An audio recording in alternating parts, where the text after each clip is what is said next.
नमस्कार दोस्तों, आज मैं आपको सुनाने जा रही हूँ एक बूढ़ी माँ की दर्द भरी कहानी। 3 साल हो चुके थे बेटे को अपना घर छोड़कर विदेश में बसे हुए। इन 3 सालों में बूढ़ी माँ और ज्यादा बूढ़ी हो गई थी। 75 वर्ष की उम्र में कविता देवी की याददाश्त काफी कमजोर होती जा रही थी।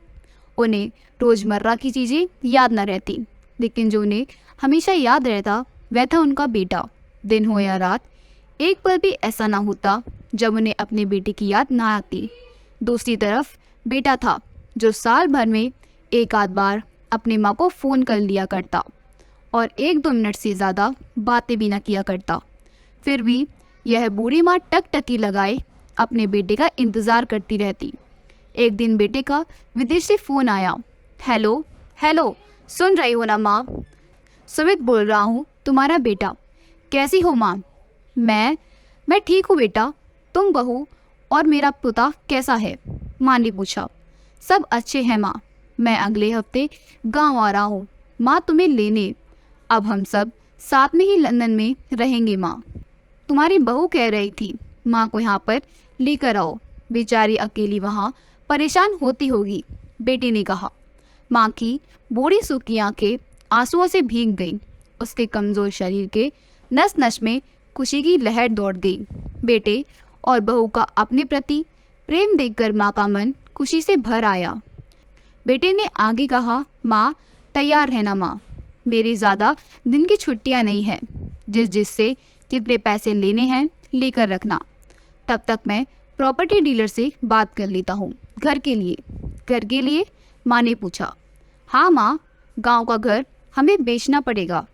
अब हम साथ में ही रहने वाले हैं, तो वहाँ पर घर रखने का कोई मतलब नहीं है माँ, बेटे ने कहा। बुढ़ापे की वजह से ठीक से चलने में असक्षम माँ ने पूरे मोहल्ले में घूम घूम कर अपनी इस खुशखबरी को सबको सुनाया। सभी को खुशी हुई। सबको लगा माँ जी के आखिरी दिन अपने परिवार के साथ खुशी खुशी से बीत जाएंगे। घर वापस आकर माँ ने अपने घर के कोने कोने को ऐसे देखा जैसे वह अपने दूसरे बेटे को देख रही हो।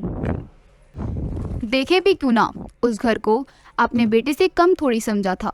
अपने पति के साथ 40 साल यही तो बिताए थे, लेकिन अब मजबूर थी बुढ़ापे के आखिरी साल बेटे और बहू के साथ बिताना चाहती थी। दिल पर पत्थर रखकर घर बेचने के लिए माँ तैयार हो गई। जल्दी जल्दी में बेटे ने घर को आधे दामों पर बेच दिया। माँ ने ज़्यादा नहीं, लेकिन जिन चीज़ों से दिल लगा था उन चीज़ों को समेटा और बेटे के साथ टैक्सी में बैठकर एयरपोर्ट के लिए चली गई।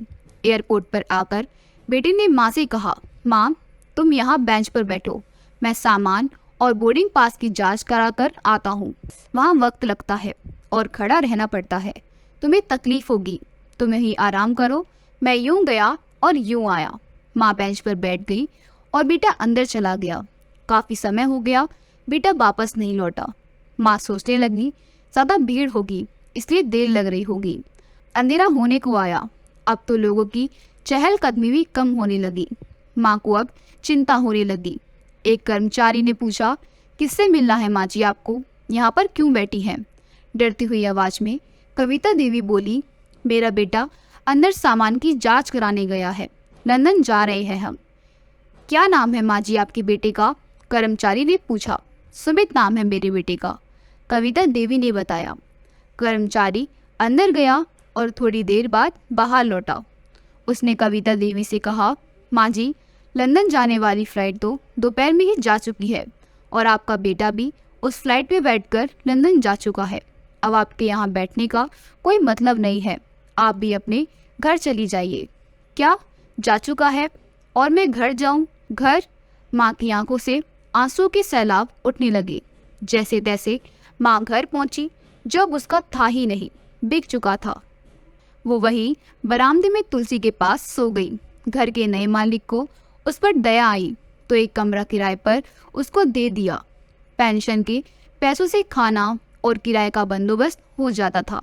दिन बीतने लगे। कुछ दिनों बाद घर के नए मालिक ने कविता देवी से कहा, माँ जी आप अपने रिश्तेदारों के यहाँ पर जाकर क्यों नहीं रहती हैं? इस उम्र में आपके लिए वही अच्छा होगा। अच्छा तो होगा, लेकिन अगर मेरा बेटा वापस आया तो उसका ख्याल कौन रखेगा? मेरा बेटा बहुत भोला है उसे अपना ख्याल रखना बिल्कुल नहीं आता। मैं कहीं नहीं जाऊंगी, क्या पता कब उसे मेरी ज़रूरत पड़ जाए, माँ ने कहा। दोस्तों, ऐसी बातें सुनकर मकान मालिक की आंखों में आंसू आ गए। किसी ने सच ही कहा है, पूत कपूत हो सकता है, लेकिन माता कभी कुमाता नहीं होती। दोस्तों, आप सभी से हाथ जोड़कर विनती करती हूँ, अपने माता पिता की जितनी हो सके सेवा करना, उनके साथ कभी बुरा बर्ताव मत करना। अगर आपको हमारी कहानी अच्छी लगी हो तो हमारी वीडियो को लाइक करें, शेयर करें, और अगर आप हमारे चैनल पर नए हैं तो हमारे चैनल को सब्सक्राइब कर दें। धन्यवाद।